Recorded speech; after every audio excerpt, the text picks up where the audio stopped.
But okay, let's get started. It's 6:05. What I want to do really, at least to get us kind of going in the right direction, is to just start with a 3-minute sitting, quiet sitting, and then we'll go forward from there.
So start with the dedication, which I've titled Dedication of the Lion's Roar. The lion's roar of the Tathagata pervades the whole universe, resounding right here, now. We give thanks to the world-honored one, to Queen Srimala, and to all the generations and ancestors of the lineage of the one vehicle, and to all the true children of the Tathagata, for protecting and handing down this lion's roar. We sincerely and humbly dedicate the virtuous merit arising from receiving, maintaining, reading, and reciting this lion's roar to all beings everywhere, so that they may accept the real Dharma and directly and personally be able to hear and proclaim this lion's roar. All Buddhas throughout space and time, all awakened beings, great beings, the perfect and complete one vehicle. For those of you who know our traditional Zen dedication, especially the Diamond Sangha one, you can see that I've edited this version for this purpose. We've repurposed it. So what I want to do is go through basically my journey in discovering the one vehicle, or I should say the importance of the one vehicle, and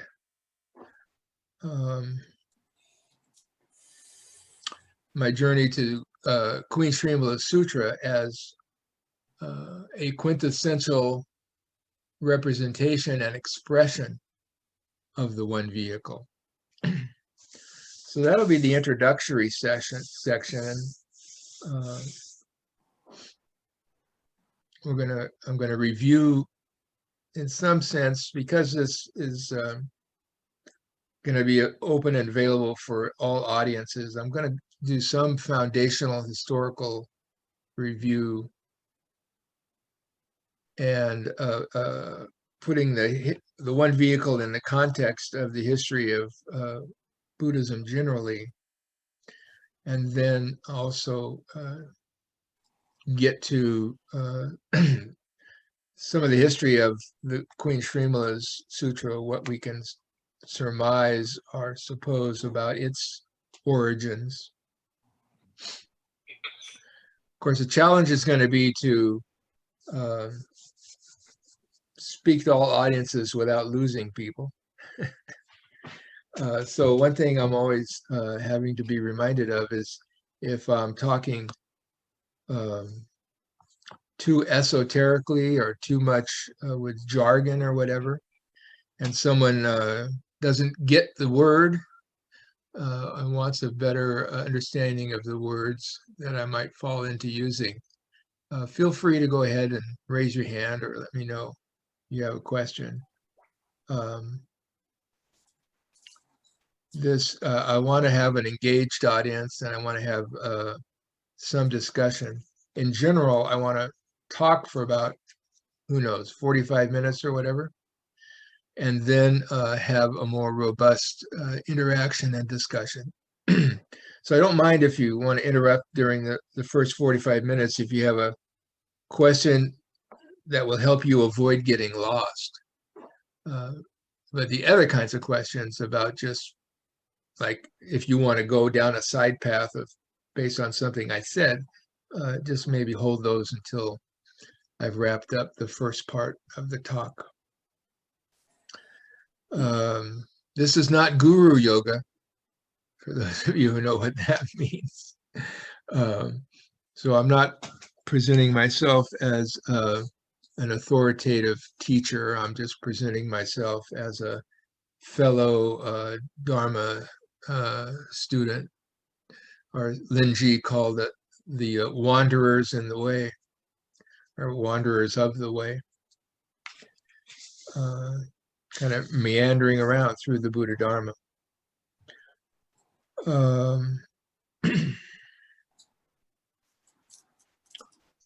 So let's start with, we'll just basically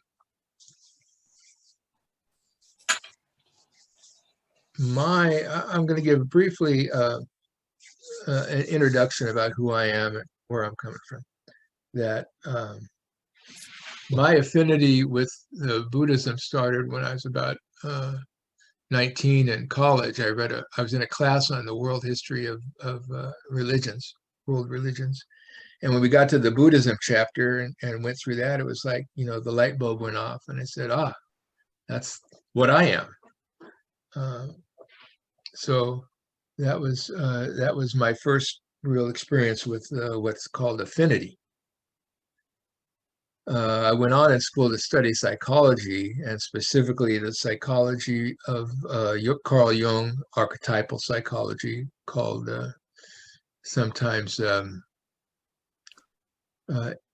analytical psychology, to distinguish it from Freud's psychoanalysis. And I've had discussions with others, including Danielle, about this question. Sometimes when I bring up the word psychology, people react very differently. Some get it immediately, and others say, "Oh, no, Buddhism isn't psychology at all, and psychology is contrary or clashes with Buddhism." The way I use the word, though, is that Buddhism is a religious psychology or a psychological religion. And the reason I say that is because everything in Buddhism is geared to understanding how our thoughts, consciousness, mind functions in relation to what we know as the first noble truth, the truth of our suffering, our distress, our dis-ease. Because everything that's related to that is a mental phenomenon. And that's the meaning of the word psychology, study of the psyche. And the psyche is the totality of mental phenomena. So that's how I use it when I say psychology. But when we find out that people have their specific reactions to a word like psychology, that stirs up in me this question of the basic sense of words. And this is a theme throughout Buddhism to me, and especially for those of us involved in Zen, is this fascinating question about words and the relationship of words and meaning. And in Buddhism, there's always pointing to the moon as the ultimate meaning, and the pointing is the words. And so there's always this tension and issues of ambiguity in relation to words and Buddhism. Because as soon as we fall into literalizing or reifying the words, then we've lost the meaning. But without the words, we can't point to the meaning. So the whole point is always with words is realizing that the words are we're not to lock ourselves into the words. The word is to open us up into meaning, not to enclose us in meaning. And this understanding is a foundation for my approach to translation ultimately. Because part of my whole sense of translating is to try to use words in a way that is a little bit provocative or prickly in the hope that it will open up the reader rather than be comforting and assuaging the reader. And so that's one of my pet peeves, is that translators, I think, do too much to try to help the reader, help in scare quotes. So the goal of Buddhism, of course, is to be aware and awake. And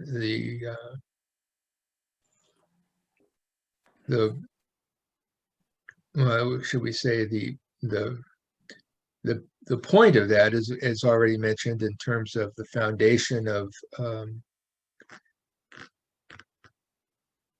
the cessation of suffering or dis-ease.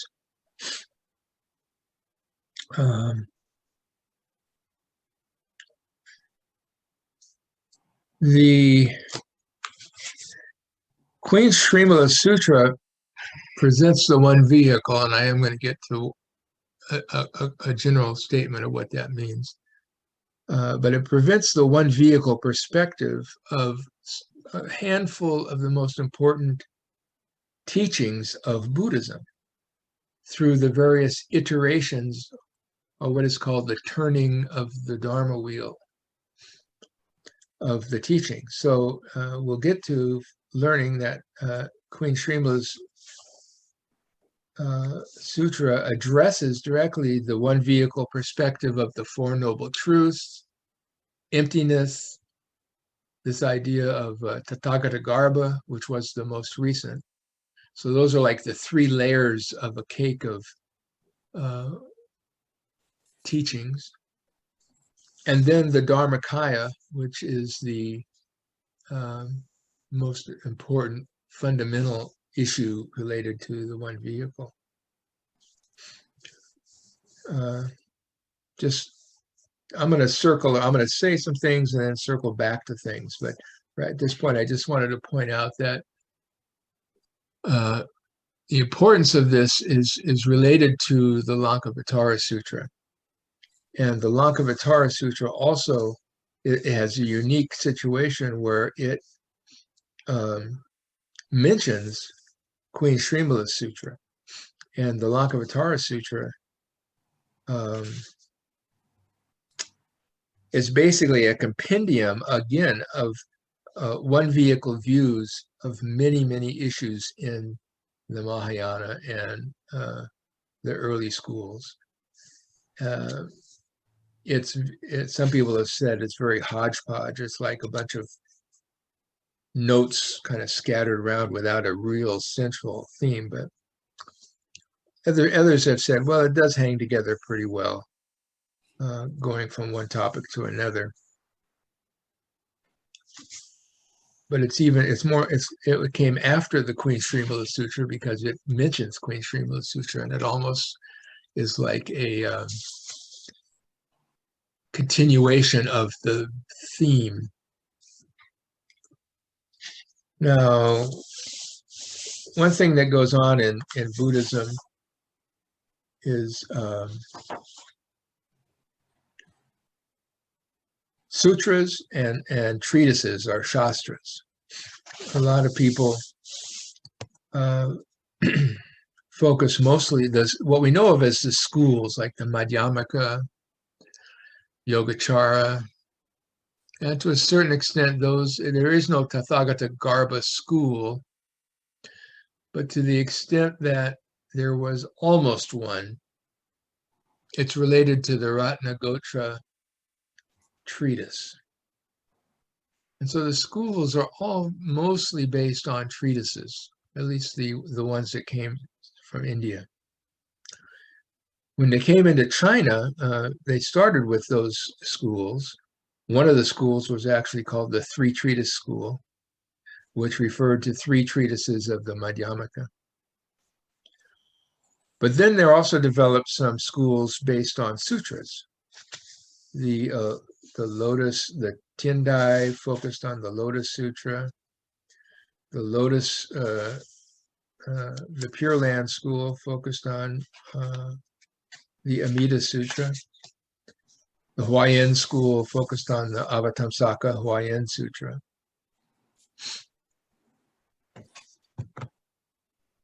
But I'm not a treatise guy, I'm a sutra guy. I have to say that. So I really personally, just to give you a little personal perspective of where I'm coming from, I don't put as much impact on the treatises as I do on the sutras. Sometimes that's called sutravada, or the way or the following of the sutras. The Tibetan Buddhists almost invariably focus on the treatises supported by the sutras. What I do is I always look at Bodhidharma as sutras, and then they're supported by treatises. And the treatises are just to be read not so much authoritatively as whether or not they move you, compared to the sutras, which I see as to be read authoritatively. So when I became interested in sutras, or in Zen, let's put it this way. I first got turned on to Buddhism, and then I started rubbing up against various Zen books and, Alan Watts and D.T. Suzuki, and then visiting Zen centers and all that. I got around to finally reading sutras after reading lots and lots of the Zen books. We've talked about some of them, like the Platform Sutra of Wei Nang and Wang Bo's teaching, and Bai Zhang's books. When I started getting interested in reading sutras, particularly, although I'd already noticed this in reading the Zen texts, whenever I come across translations of the same work, I would notice different words in the same place in the sentence. And this is what sparked my curiosity to start translating, or looking what's behind the English. And started my search of looking up Chinese characters in Chinese dictionaries, and then locating what character was in that sentence, and then looking at one or two or three translations and seeing, well, how did they derive that word, since they all had different words? How did they derive that word from the Chinese character?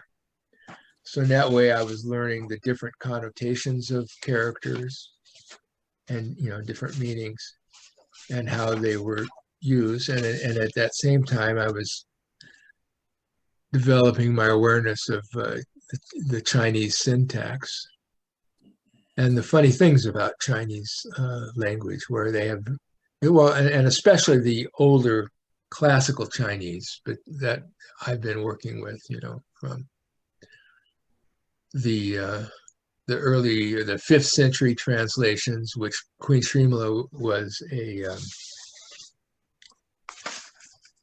Queen Srimala's translation was made in 435, the first half of the 5th century. And then, up to modern things, more, let's say 17th or 18th century.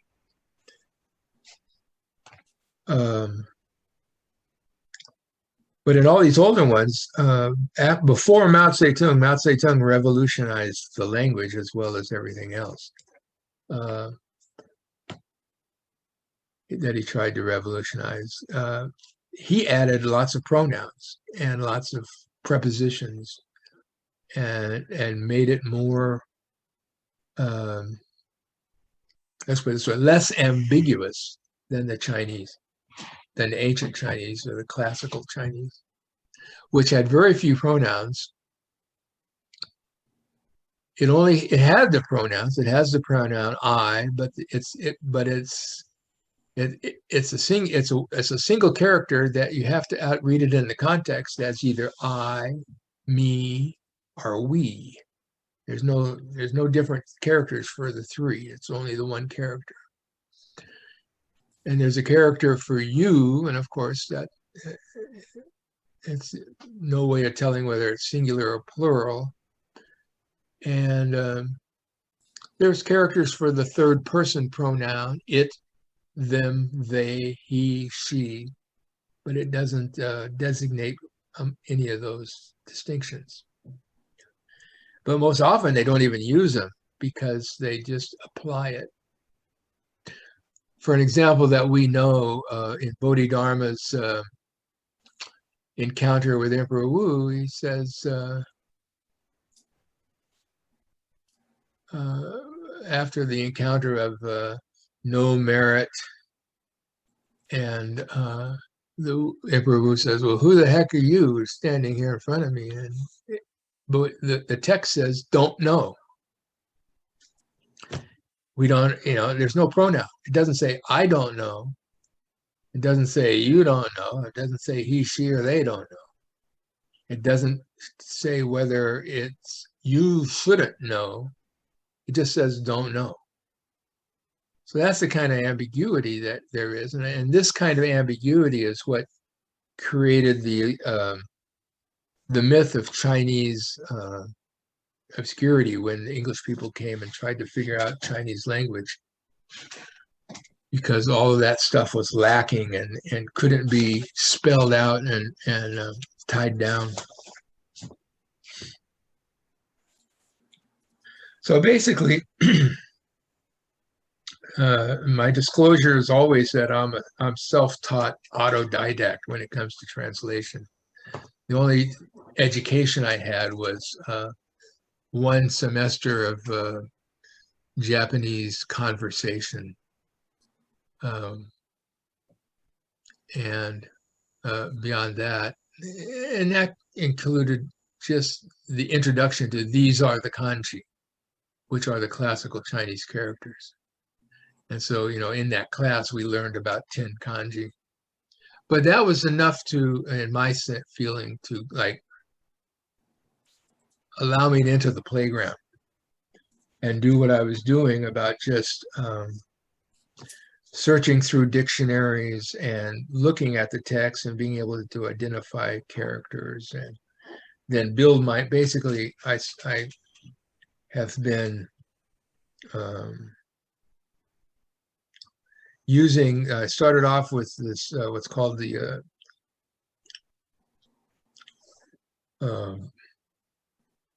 better verify the specific name, William Edward Soothill and Louis Hodous, Hodous.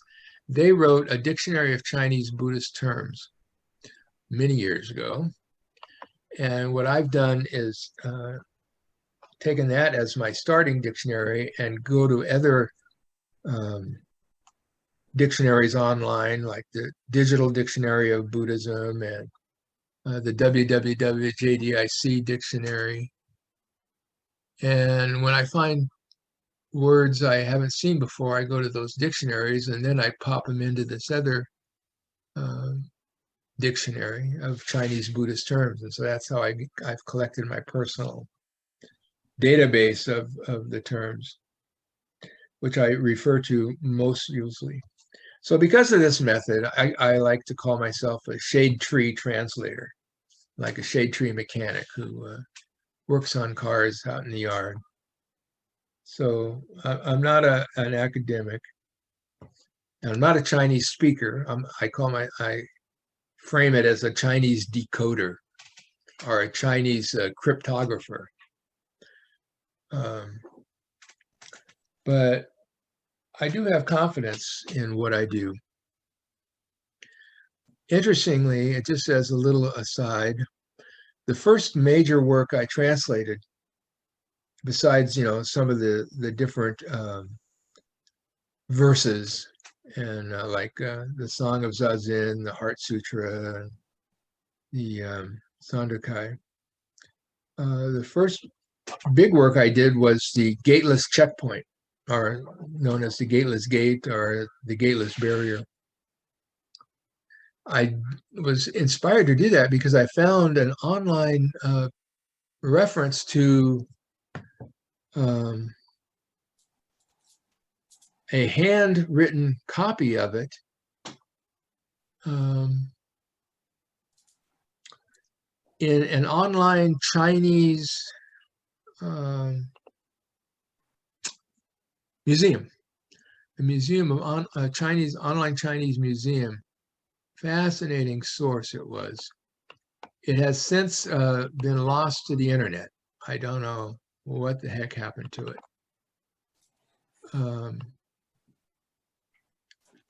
But it was great. Let me see. Oh, here we go.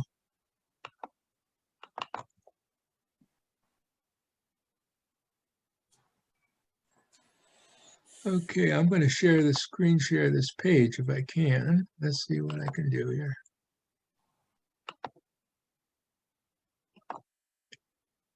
So this is the page. One of the pages. There's, lots of pages. but this is one of the pages, and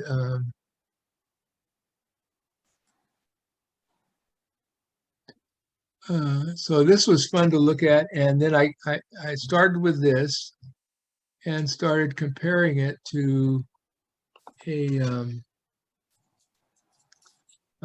printed version, you know, a digital version, and playing around with it. And then that was what my first major translation project. I then shared the results of that with the curator of that online museum at the time. And he was a fascinating guy. And he wrote back to me and he said, your translation is the best one I've seen because it gets the Chinese view, not the Japanese view of the text. So I took that as a great compliment. Sadly, I don't have that email anymore. I've lost it in the various times my email has my computer has crashed. But that was the first thing that really got me over the first hump of verification or confirmation of I wasn't just making stuff up. I wasn't just working totally in a fantasy world, because that was a real guy at that museum who gave me that affirmation. So from there, I've my whole purpose in translating it has always been to come at this with a practice orientation.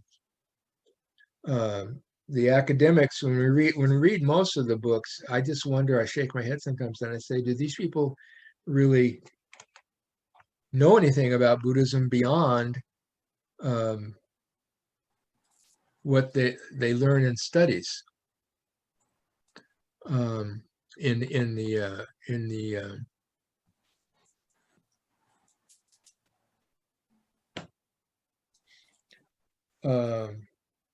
at universities in their classes. So it's always interesting.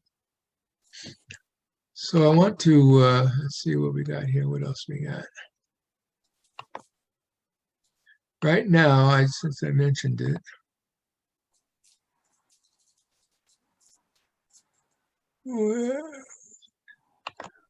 Okay.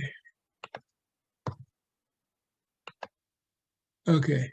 This is my page of translations called I call it the Buddhaverse.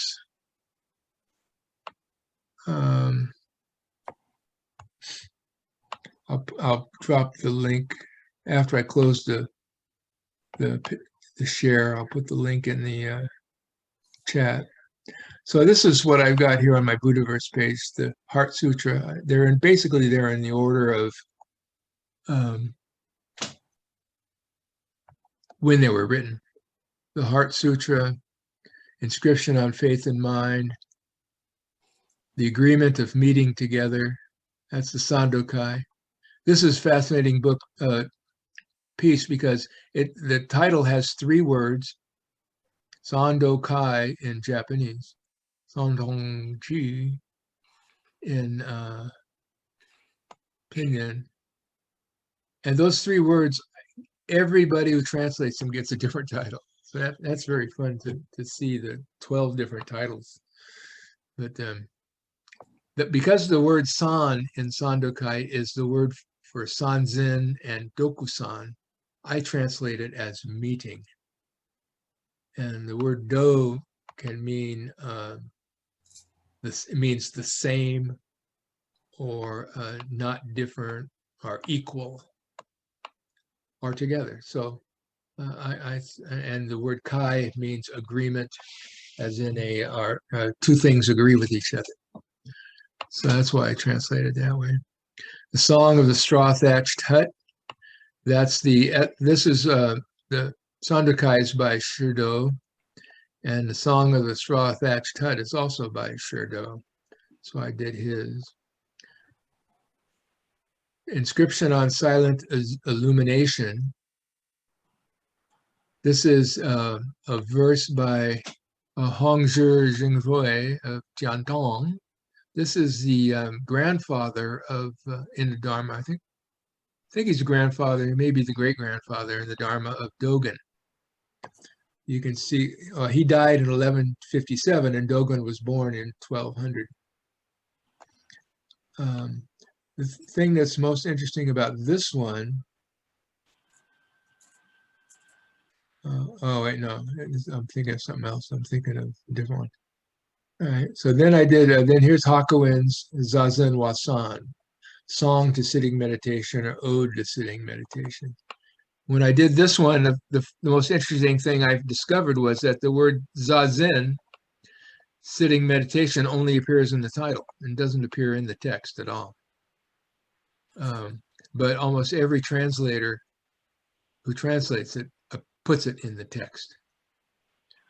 For example, in one place it says, as to the Zen meditation of the Mahayana, or the Dhyana Samadhi of the Mahayana.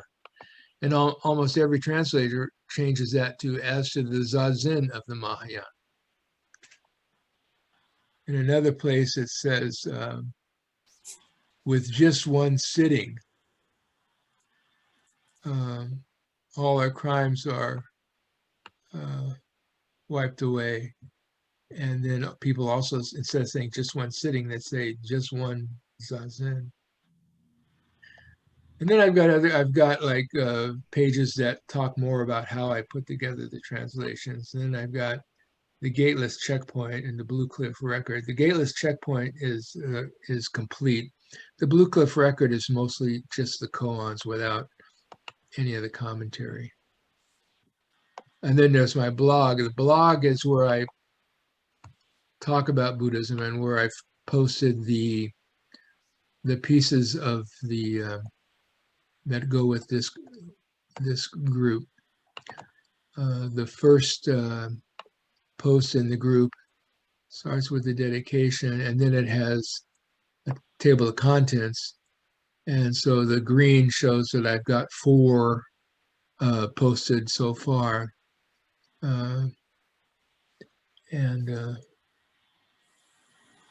We'll post the others as segments as we go along. So what are vehicles, and what's the one vehicle about? And so that is interesting.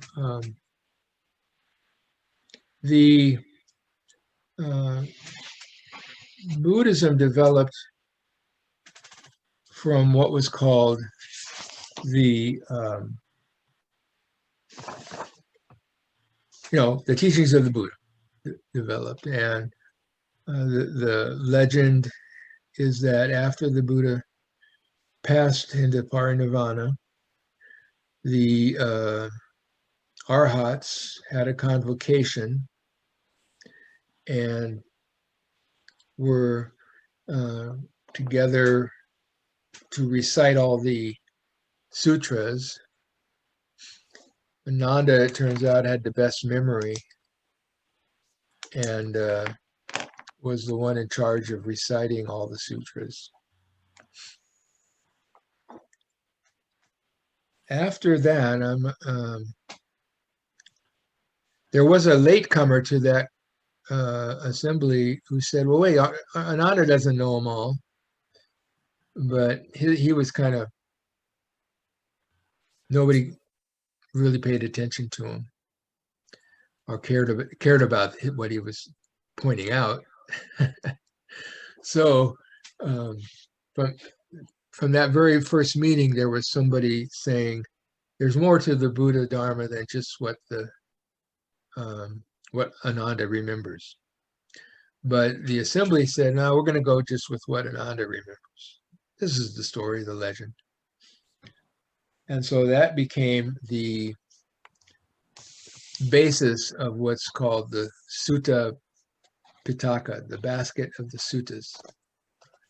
Additionally, there were also Vinaya stories, and they became what's called the Vinaya basket. And the Vinaya means the rules of discipline, all the things that the bhikkhus should do or not do. The difference between those is the suttas apply to all people,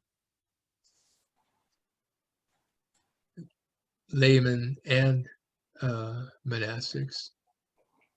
The Vinaya basically apply primarily to the monastics, the bhikkhus and bhikkhunis, the male and female monastics. Then they're developed along those lines a whole, what they call the third basket, the basket of the Abhidharma, the further Dharma. And this was the source of what the Shastras and treatises.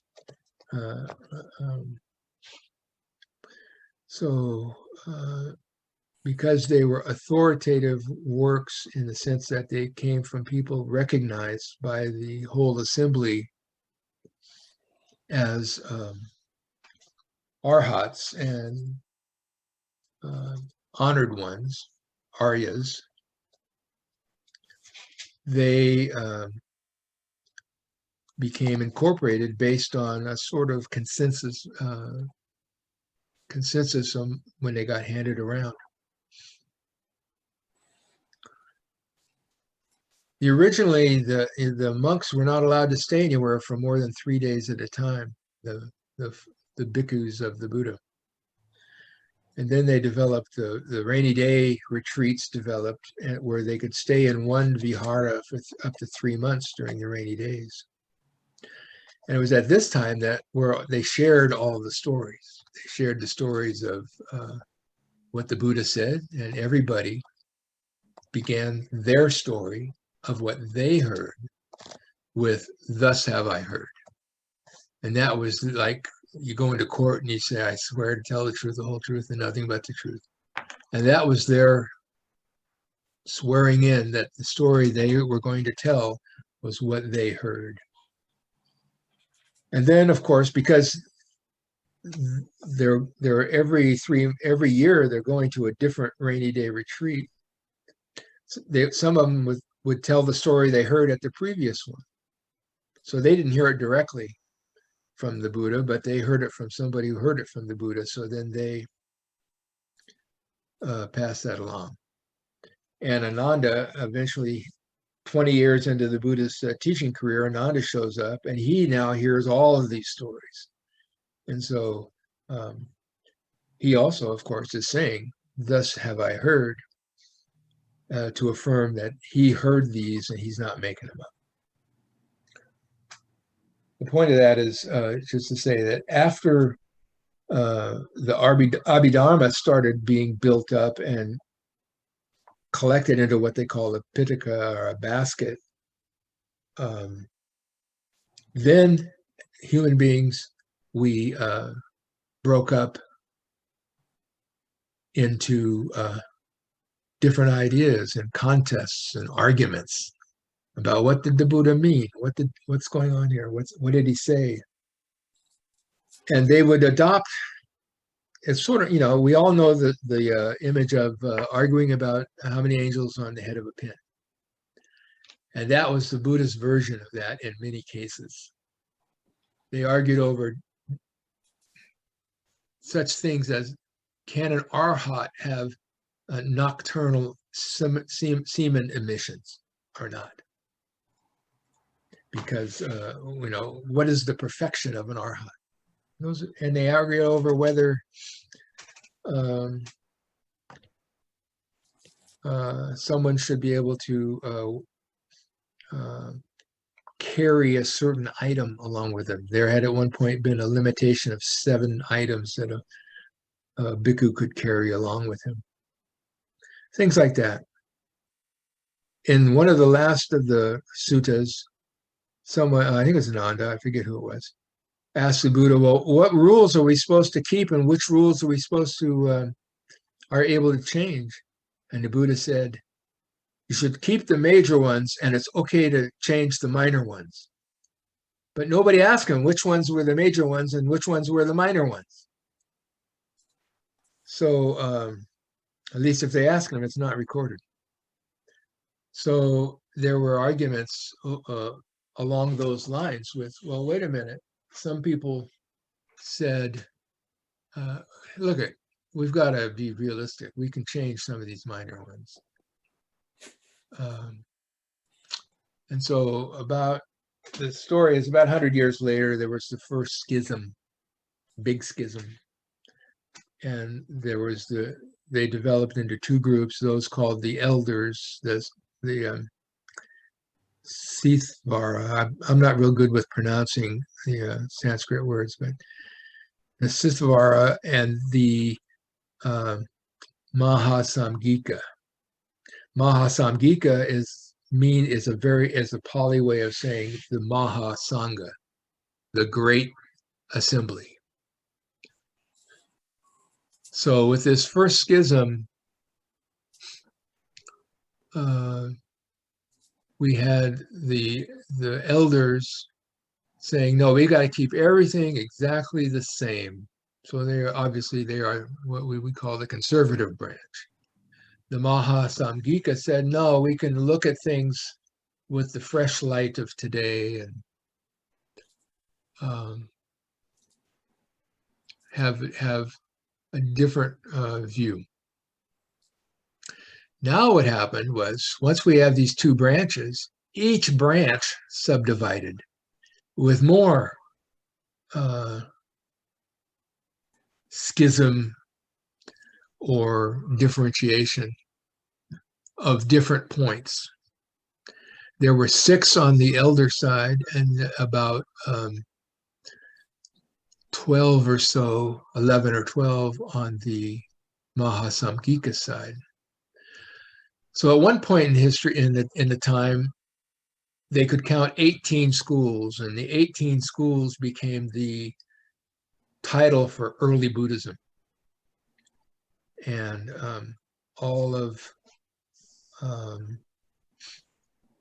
there were, some people counted 20, 22,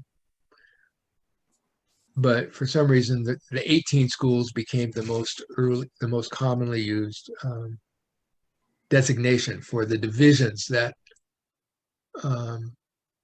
Buddhism had broken into. So while this is going on, this whole other movement developed. And this is what became called the Mahayana, the great vehicle. And it's really, nobody really knows for sure how this developed, where it came from in terms of organizational things. There's a lot of clues and hints, a lot of points about it. One point that's often made, Suzuki saw this as a point. In fact, in a comment from Suzuki in his introduction, not the studies of the Lankavatara, but in his introduction to his translation of the Lankavatara, he mentions that Queen Srimala's sutra was a sutra that emphasized lay practice, and this was integral to the foundation of the Mahayana. So there's one thing that at one point people were saying that was the big thing of the Mahayana, but it wasn't exclusively so, but it can't be shoved to the side either. It was a big thing because the 18 schools were all with Vinaya schools, very strongly Vinaya schools, very strongly of the type that is of the Theravada we still know, where the monastics really control the story, control Buddhism, and the lay side of the Sangha support the monastics, basically. The Mahasanga idea is that there are four wings to the Mahasanga. There's the male and female ordained, and the male and female lay people. And during this whole, 300 years or so, 400 years, 500 years, there was more and more the sense of lay people asking, well, where do we come in? We're not just, funders of the bhikkhus, we're practitioners too. And so along that movement became what was called the stupa movement. And the Hindu schools had yoga and something called bhakti yoga. And that bhakti yoga movement also became part of Buddhism in relation to the stupas, because the stupa then became the embodiment, the ritual embodiment of Buddhist practice for lay people. Whereas meditation and sutra study were still the main, the three studies of Buddhism are sila, dhyana samadhi, and prajna are the ethics, the precepts, the meditation, and the wisdom insight. And the wisdom insight, the source of the wisdom insight was the personal realization through meditation, but also the reading of the sutras. So that wasn't really something that the lay people were able to fully participate in the way that we can now in our sanghas. So this stupa thing developed, where the stupa had a relic of the Buddha inside, and the practice was to circumambulate the stupa. And so this was basically kinhin. And the practice of circumambulation was the walking meditation that the lay people could have, and the stupa was the ritual, if you want to call it the bodhimanda or the bodhimandala, where that practice could happen for lay people. The importance of bringing this up is when we get to the full discussion of what the Tathagata Garbha means. The word Tathagata Garbha refers directly to this image of the stupa, because the word Garbha means the inner, the interior,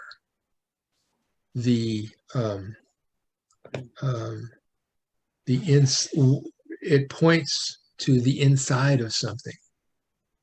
And so as inside the stupa is the relic of the Tathagata, inside the person is the Tathagata.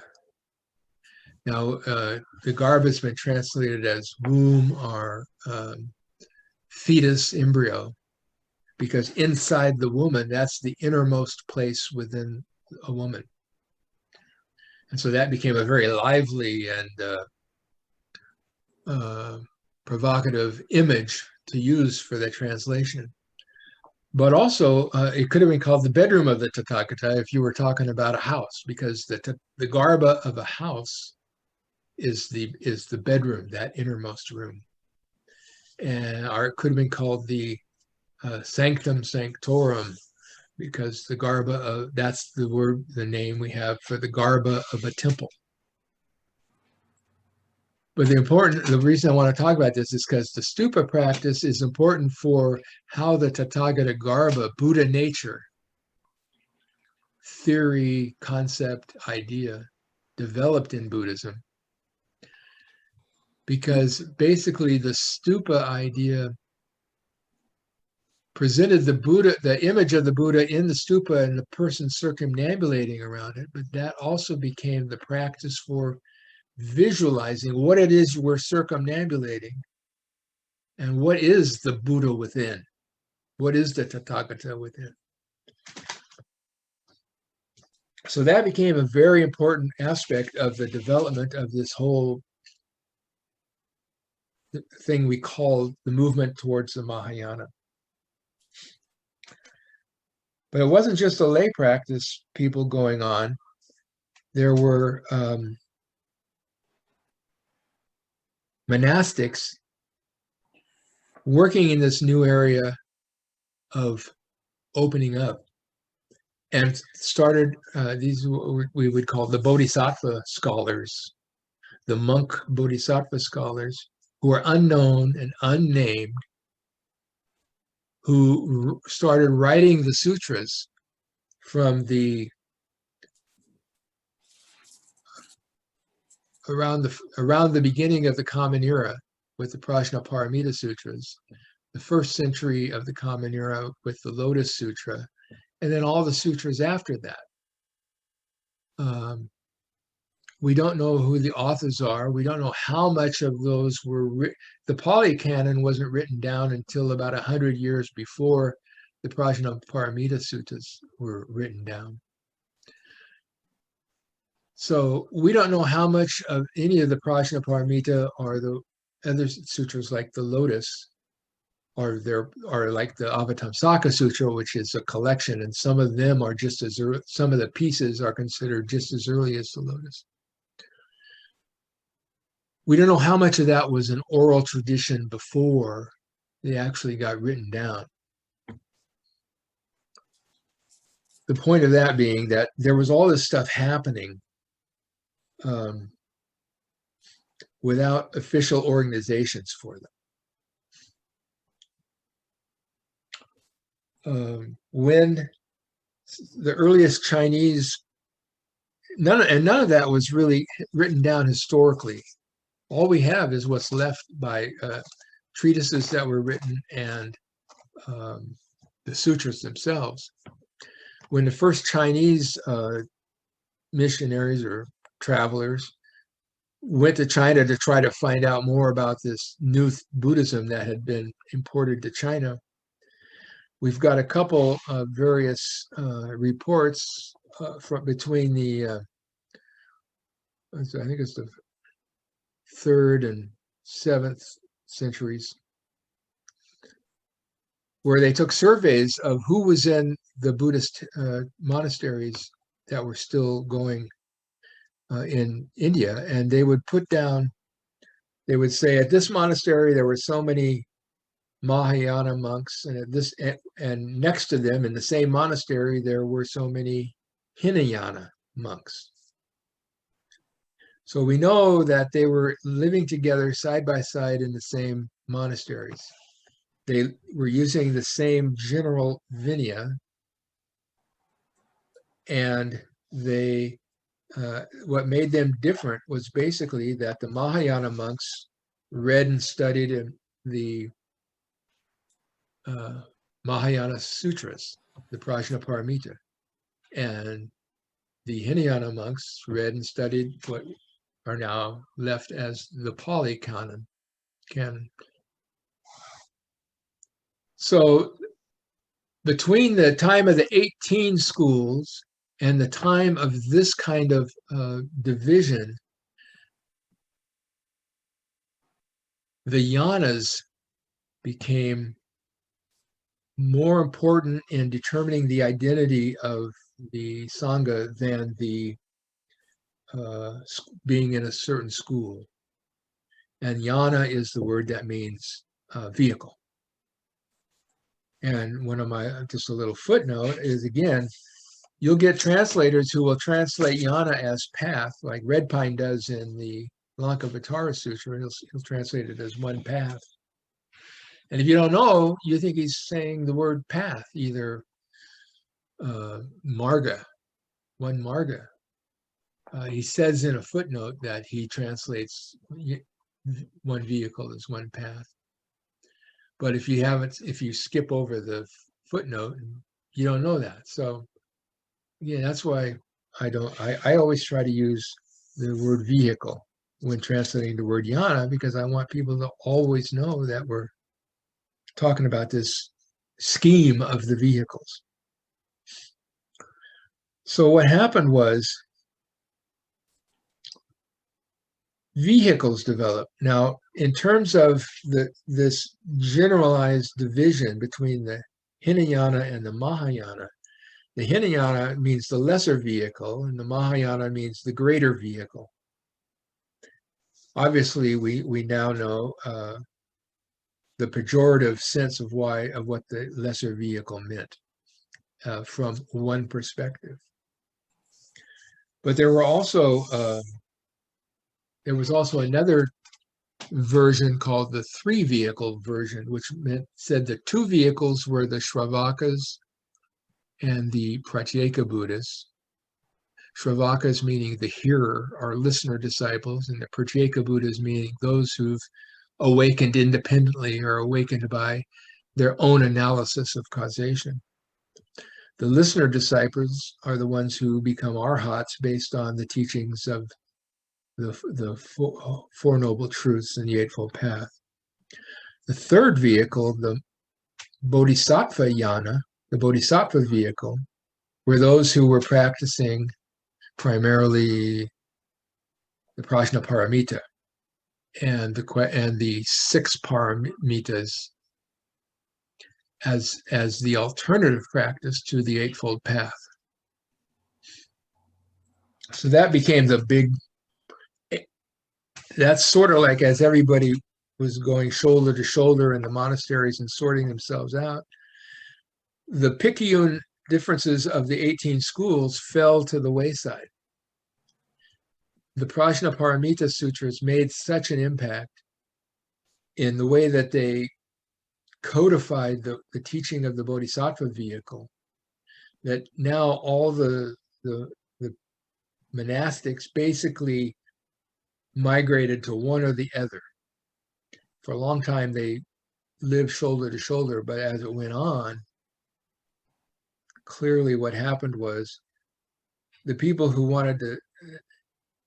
developed the idea of the great vehicle, originally it was called great because it meant it includes everybody, lay people, monastics, male, female, everybody. But then those who focused on the Bodhisattva vehicle said, no, the great vehicle is the Bodhisattva vehicle, and the two other vehicles are lesser vehicles. They're Hinayana. So my view of all this is that what happened, this all happened in tandem with this simultaneous movement of the one vehicle. The one vehicle saying in confrontation with 18 schools, we all have to get along, we all have to go back to the idea that we're all in the vehicle that the Buddha taught. And everybody's included. And that meant the one vehicle. At this stage, the one vehicle was used as a way of saying all the three vehicles are all included in the one vehicle. Stop saying the Bodhisattva vehicle is the great vehicle, and stop saying the other two vehicles are lesser, smaller vehicles. But also it was said, what is great about the great vehicle is not that it's the Bodhisattva vehicle, but that it's the one vehicle. So here's where all the confusion comes all the way to today, that this dual use of the word Mahayana as the great vehicle, even to today, has not been clarified. That one way of using it is that it's the Bodhisattva vehicle, only one of the three vehicles. And the other way of using it is that it is the all-inclusive great vehicle, the one vehicle that includes all vehicles. So that's the fundamental point of the one vehicle, is that this is it. It includes all vehicles. It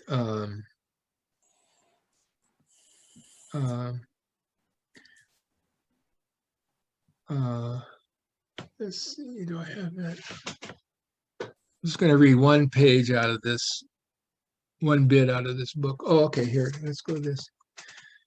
last thing I'm going to do is share this one diagram.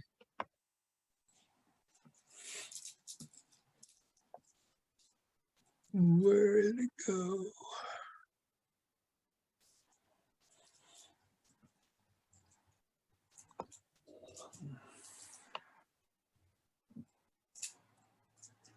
Oh, here.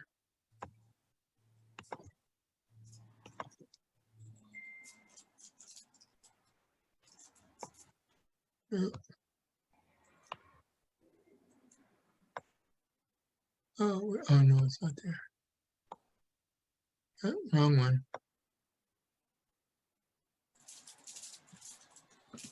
Thought I had it open. Where is it? Oh,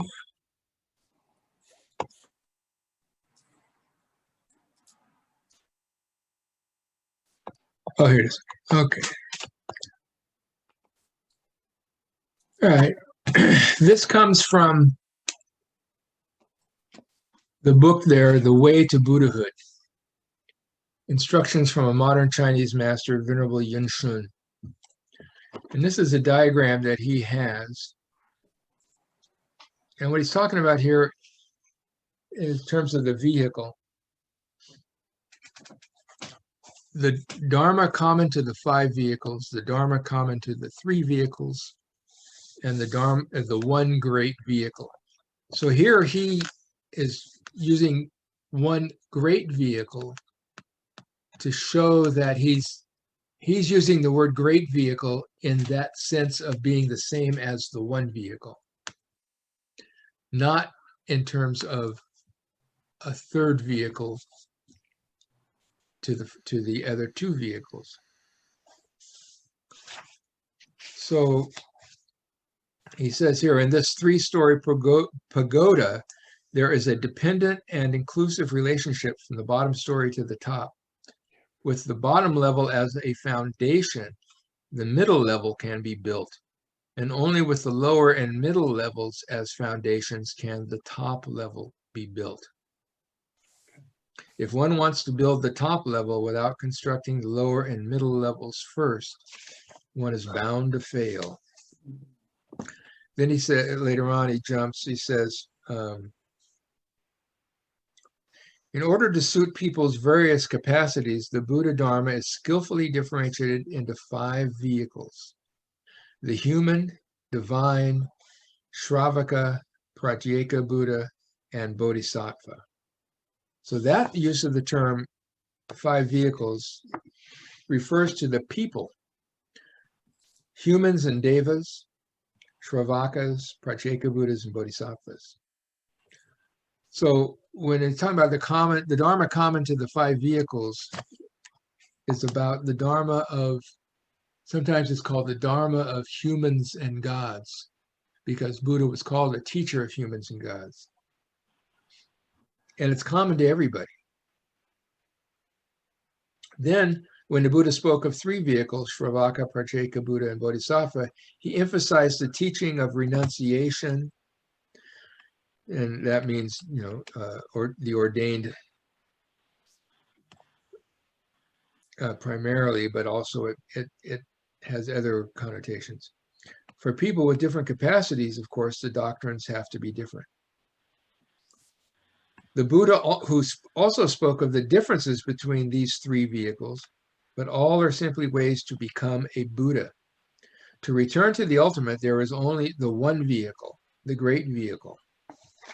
He says, some people think that the one vehicle and the great vehicle are different, but they are actually the same. For example, the Lotus Sutra and the Srimala Simananda Sutra, that means Srimala's Lion's Roar Sutra, both describe the one vehicle Dharma, which at times they call the great vehicle. The terms are usually used in different contexts. However, the term great vehicle is most frequently used in contrast to the 2 vehicles, while one vehicle is usually used to explain that all dharmas to become a Buddha are included within a single vehicle. So that's, I guess this is a good place to stop. where I want to go from here is basically start drawing on the connections the more specific connections between Zen, the Lankavatara, and the one vehicle, and how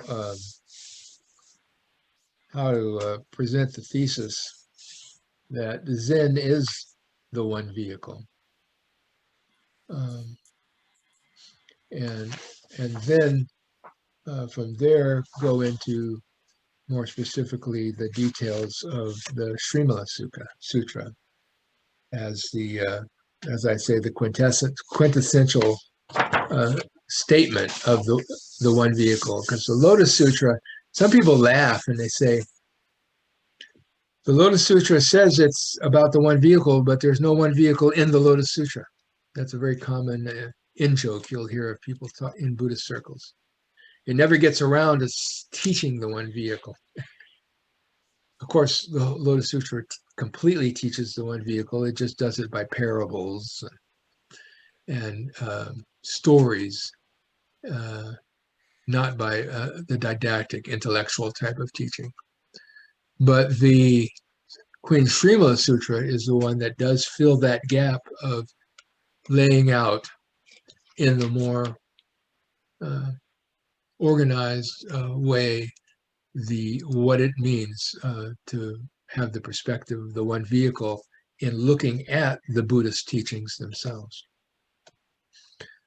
Okay, that's that for this section. This first part of the introduction. I have a question, Gregory. Yeah. When you were describing the schism, is there any records dating when the term Hinayana started to be used, or is that just a 18th century or 19th century term? No. It was used From the beginning. Well, from the beginning of the Prajnaparamita and Lotus Sutra period, from the beginning of the first century of, or second century of the Common Era. The Mahayana, right? Yeah. It's not clear before the Mahayana it was, all we know is that it was used by the people who call themselves Mahayana in order to put down the other guys. Right. That's yeah. So, but I think, I can't remember if the Lotus Sutra talks about the two vehicles or the Hinayana lesser vehicle. But it's in those early sutras. I think the Prajnaparamita Sutra may use the Hinayana term. One of the bigger Prajnaparamita sutras. But it's at that time that happened. Yeah. So another question is so as you're calling it the one vehicle, you say that it includes then all the Pali Canon and the Mahayana Canon.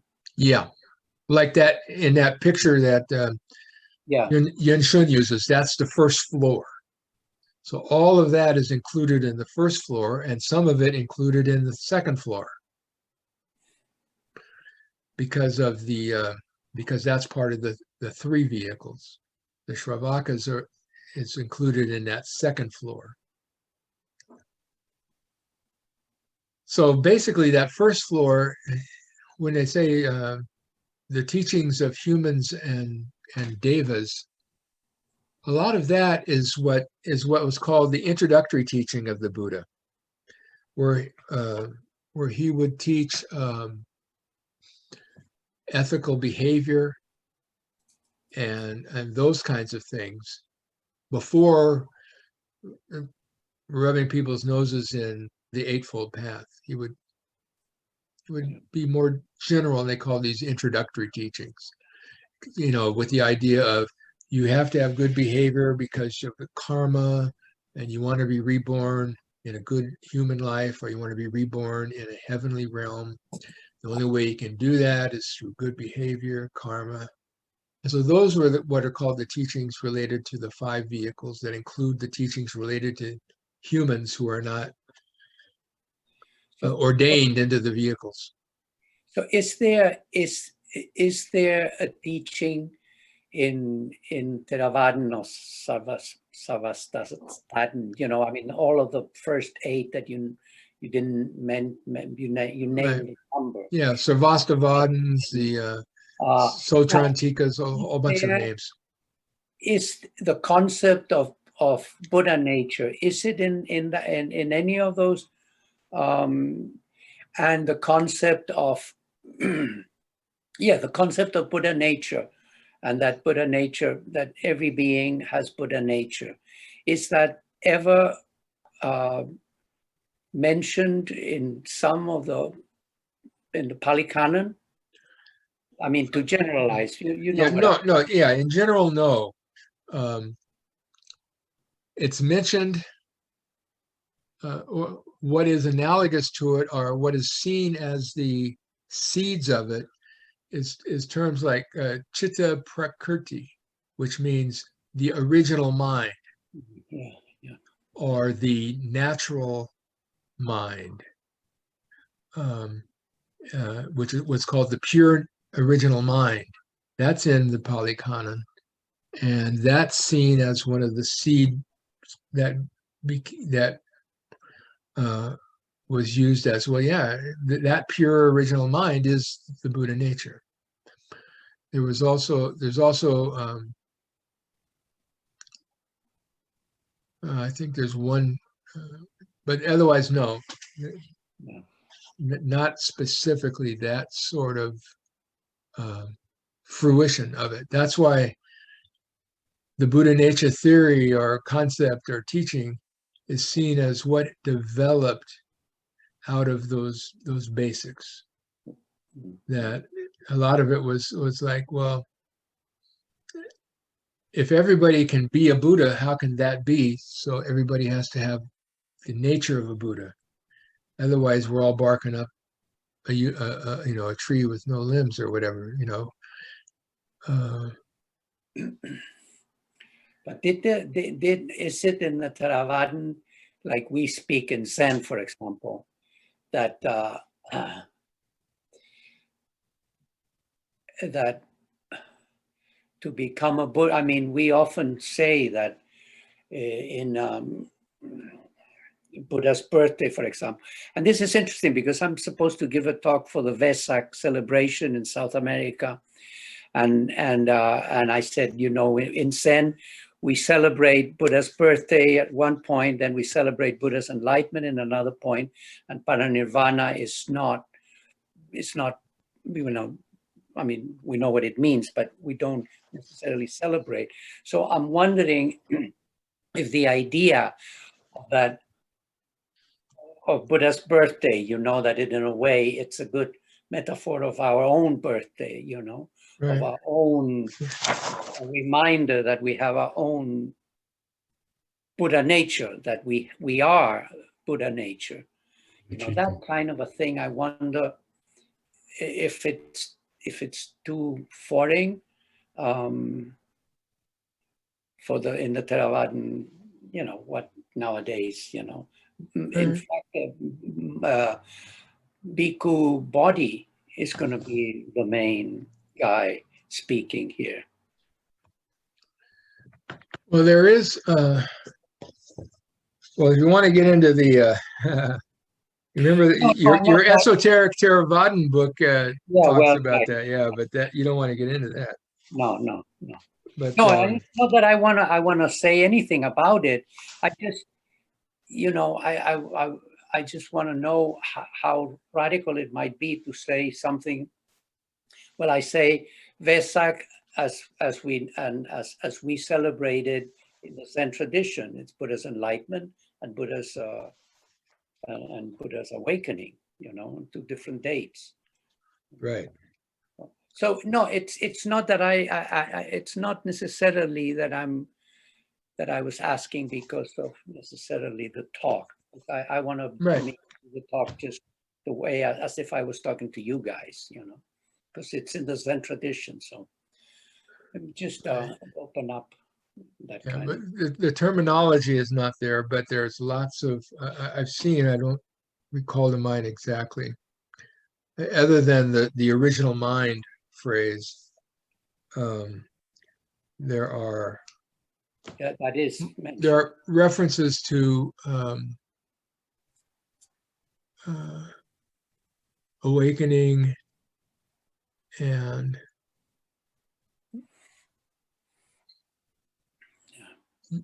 just not Buddha nature or Buddha in that sense. There's, it's on the shadow of, on the edges of my consciousness about that. I'll have to look that up a little bit. I have a question. Yep. Does this relate to, or is it related to the distinction between sudden enlightenment and gradual and eons and kalpas versus being able to awaken in one lifetime or suddenly? Is that related to what we're discussing at all? Yes and no. Those issues come up, but they're not like one means this and one means that. There were in the early schools a committed group of people who said it's always gradual. And there were in the Mahayana schools people who said it was always gradual. And there were always also people who said, but when it happens suddenly. No matter, and in the Lankavatara Sutra, I think it actually has the example, it addresses this question. And so the one vehicle addresses this question saying, it's not one or the other. It's when we wake up, it happens suddenly, like the fruit falling from the tree. But the fruit matured and ripened gradually through the season. So there are people who want to make it like one teaching is sudden and one teaching is gradual, but I don't think, I think that's wrong interpretation. And when people start getting into sudden and gradual, if they don't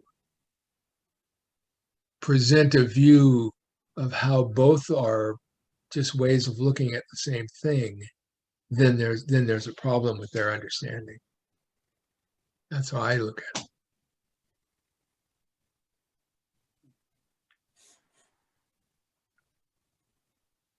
So another question, and talking about how these sutras originated, was that at some point people started writing them, new sutras that were not handed down from hearing the Buddha speak, and they were somehow this was somehow received knowledge or understanding of that came through awakening, and they started writing it down, and as if they were stories of the Buddha. Is that how we understand this? That's the typical or standard way to understand it. But what people don't understand is that also applies to a certain amount of the Pali Canon. It's been, I agree, scholastically shown that some of the things, I don't know if anybody's actually surveyed how many, but not a few of the suttas of the Pali Canon or of the Vinaya were written much later than the Buddha's time, because they refer not only to historical events, but to practices that weren't developed until hundreds of years later. Yeah, but that's not exactly what my question is. I know. My question wasn't clear. I want to try to say this is some sort of an awakened reception or expression of something that came to an awakened person, and they wrote it down as if it was the teaching of the Buddha, because it is the teaching of the Buddha. The Buddha is teaching these things. Right. Is that Oh, right. That's right. So we don't know historically how much was developed orally before it was written down, or whether it was some of these monks in deep, deep meditation samadhi waking up from their samadhi and writing it down, or how many were writing it in what we would today call a trance state, channeling the Buddha. That's what I meant to say. Yeah. All of those things could have would be likely ways of describing it, but with one other thing added. They got passed around, and people said, "Yeah, that's it," because it rang the bell. It confirmed the teaching that the people were talking about. So the Mahayana Sutras were passed around. Once they were written, they were passed around, not throughout all of India, but regionally at a minimum, where the people could say, yeah, that's right.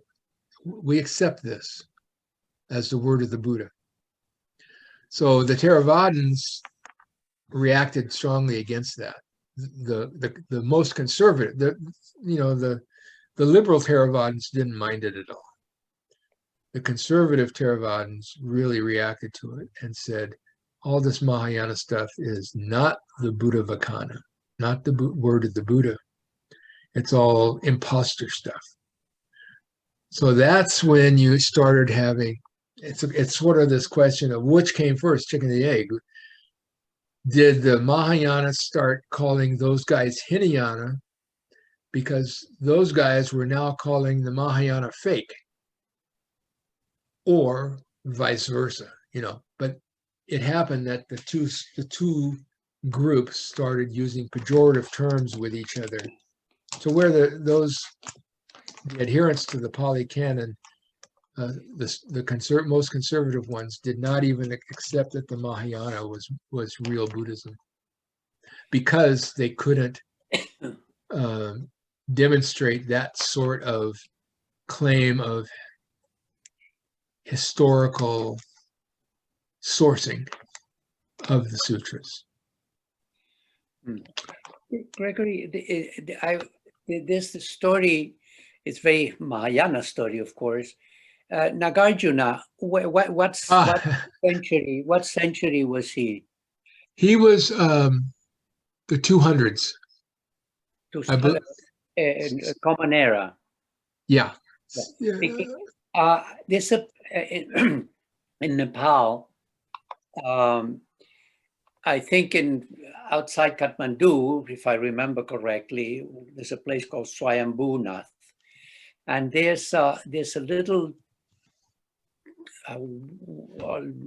lake. It's not a lake; it's more like a pond, and in the middle of the pond, there is this little temple or little pagoda, not pagoda, the traditional one with 7 stages. But supposedly it was there the Nagarjuna received the Prajna Paramitas from the Nagas. Right. So they have a very Mahayana kind of fantastic stories about, the Tibetans have the termas, that also they were supposedly put around the country, Milarepa, or no, Tsongkhapa and Padmasambhava, that left it hidden. Right. So people eventually would get these teachings that weren't the original teachings, but they were supposedly the original teachings, but they were hidden. Right. Yeah. So the story is that the Buddha gave the Prajnaparamita teachings to the Nagas, and then to be revealed to humans when humans were ready for them. The Nagas then gave them to Nagarjuna at the time that we humans were ready to receive those teachings, and that he brought them forward. So that's the story that connects it to the to Shakyamuni, the Siddhartha, the historical Buddha. Interestingly, the Lankavatara, here we go with the One Vehicle Sutra of the Lankavatara, connects also to the Nagas, because the Lankavatara literally means going down to Lanka. Like we would have a song going down to, what's it? There's a song going down to the country, going down the country. I think it's a Canned Heat song. Well, the sutra means going down to Lanka. And at Lanka was where the Naga king was at that time. And so there's that also a Naga connection to the source of the Lankavatara Sutra. Just curious, but so there are a lot of those sources, but I take it as Carol was suggesting, because I come at it from the archetypal psychology perspective, that when we're talking about the Devas and the Nagas and these people, they are the archetypal influences or presences that are inspiring these teachings. And the Buddha is the central archetype of that the teachings express, and when people hear them, they're able to go, oh yeah, that resonates, that's in harmony with my intuitive innate understanding of what it's all about. And so they were confirmed as the valid words of the Buddha. In fact, one of the longest fascicles of Dogen in the Shobogenzo is called Turning the Wheel. And next time I'll talk more specifically about the 3 turnings of the wheel. But Dogen addresses this very question in that fascicle, where he says it in relation to the Shurangama Sutra, which is also a One Vehicle Sutra. And Dogen says, well, yeah, historically, we don't exactly know when or where the Shurangama Sutra came from. But if you read it, it's clear that it's an accurate teaching of Bodhidharma. Therefore, it is Buddha Vakana. It is the word of the Buddha. So that's one of the lesser known Dogen fascicles, probably because it's one of the very longest of the Shobogenzo fascicles. But he addresses that question and says, yeah, even Dogen says, if it's the teaching of the Buddha, then it is the word of the Buddha, and the voice that comes from the word of the Buddha.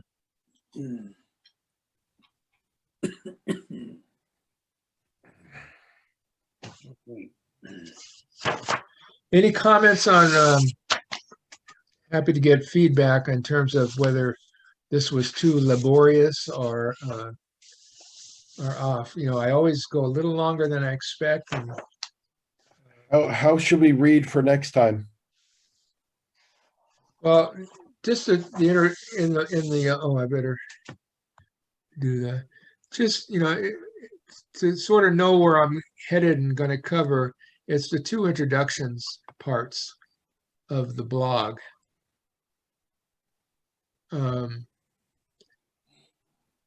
If you want to read anything, and that is, I'll put it in the chat, but it's also in the original emails that everybody's got. Okay. And then another question, is there a kind of engagement framing for practicing with reading sutras, like being open, letting the words move through? Oh yeah, that's a good question. My project is to I've got, as I said, almost all the translation done. the parts I've posted are done, and I'm just polishing the rest of it that hasn't been posted yet. But all of that is surrounded by introduction that introductions, a longer introduction than the pages I've posted, and also many footnotes and things.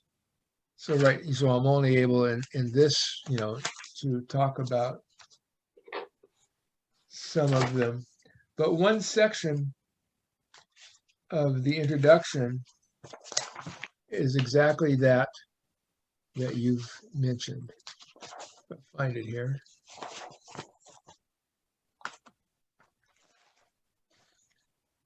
It's labeled. Where is it here?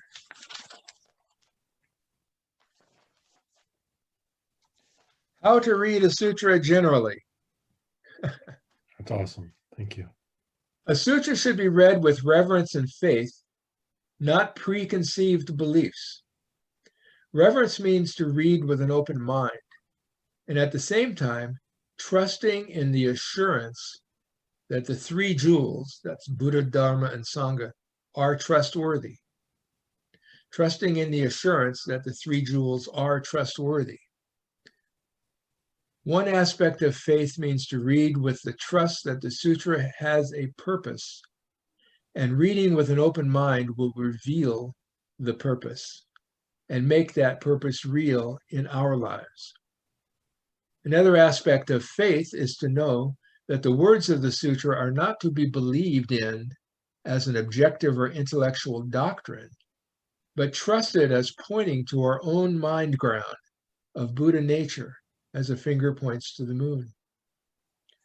There are two kinds of preconceived beliefs mistaken for faith that will hinder our receiving the sutra. The preconceived beliefs of true believers and the preconceived beliefs of doubters. Academic scholars come to the sutra with the preconceived belief that reverence and faith are to be put aside in order to be able to read the sutra objectively. However, this academic view is itself a subjective preconceived belief that also prevents reading the sutra objectively.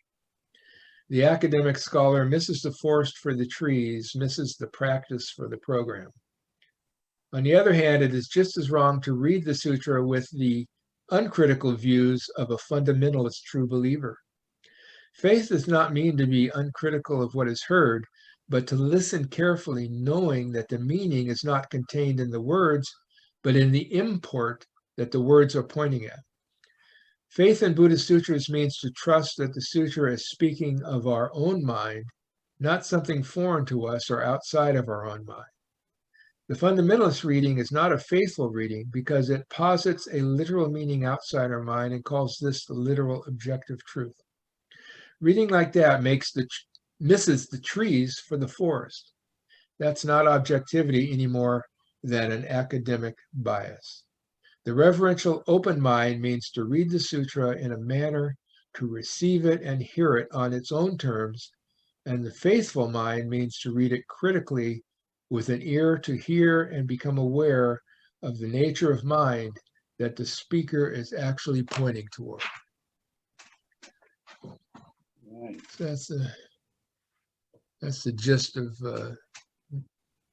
how I answer that question. That was really grounding and orienting. Thank you. I'll go back and reread that. And Gregory, thank you. I just want to just be so touched and grateful for your wealth of knowledge and your commitment to Bodhidharma and the study in this way. I can really feel like it fleshes out parts of my practice that I had no idea. You know, sitting and staring at the wall is beautiful and it helps see a lot of it, but this has been really deep and helpful. And I am so excited to get into the meat as we go forward. And I'm just grateful for your teachings. I sadly need to leave quickly because my sweetheart, I promised I would take a walk before sunset, and I don't want to miss out.